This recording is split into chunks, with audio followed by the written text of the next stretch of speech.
Fungal infection ಇಂದ ಬಳಲ್ತಾ ಇದ್ದೀರಾ? ಹಾಗಾದ್ರೆ ಈ ದಿನ ನಾನು ನಿಮ್ಗೆ 5 ಸರಳ ಮನೆ ಮದ್ದುಗಳನ್ನ ತೆಗೆದುಕೊಂಡು ಬಂದಿದ್ದೀನಿ. ಇದನ್ನ ಉಪಯೋಗಿಸೋದ್ರ ಮುಖಾಂತರ ನೀವು ಪರಿಣಾಮಕಾರಿಯಾಗಿ ಫಂಗಲ್ ಇನ್ಫೆಕ್ಷನ್ ಅನ್ನ ಕಡಿಮೆ ಮಾಡ್ಕೋಬಹುದು.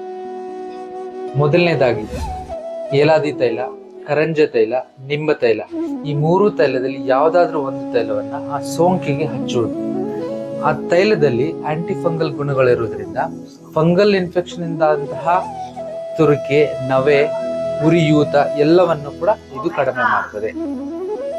ಎರಡನೇದಾಗಿ 2 ರಿಂದ 3 ಸ್ಪೂನ್ ಅಷ್ಟು ತ್ರಿಫಲಾ ಚೂರ್ಣವನ್ನ 1 ಲೀಟರ್ ನೀರಿಗೆ ಹಾಕಿ ಕುದಿಸಿ ಅದನ್ನ ಸುಕೋಷ್ಣದಲ್ಲಿರುವಾಗ ಸೋಂಕಿಗೆ ನಾವು ಧಾವನವನ್ನ ಮಾಡ್ಕೊಳ್ಳುವಂಥದ್ದು.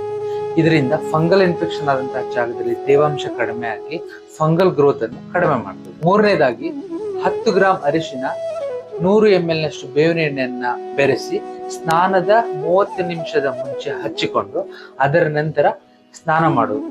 ಇದರಿಂದ ಫಂಗಲ್ ಗ್ರೋತ್ ಕೂಡ ಕಡಿಮೆ ಆಗುತ್ತೆ. ನಾಲ್ಕನೇದಾಗಿ 2 ಚಮಚದಷ್ಟು ಖದಿರ ಚೂರ್ಣವನ್ನ ನಾವು ಸ್ನಾನ ಮಾಡುವಂತಹ ನೀರಿನಲ್ಲಿ ಬೆರೆಸಿ ಅದನ್ನ ಸ್ನಾನಕ್ಕೆ ಉಪಯೋಗಿಸುವಂಥದ್ದು.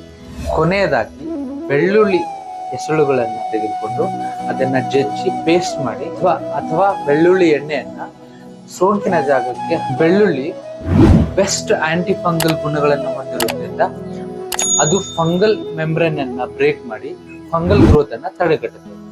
ಈ ಉಪಾಯಗಳನ್ನ ನೀವು ಟ್ರೈ ಮಾಡಿ ಮತ್ತೆ ನಮಗೆ ತಿಳಿಸಿ ಯಾವ ಉಪಾಯದಿಂದ ನಿಮಗೆ ತುಂಬಾ ಸಹಕಾರಿಯಾಯಿತು ಅಂತ.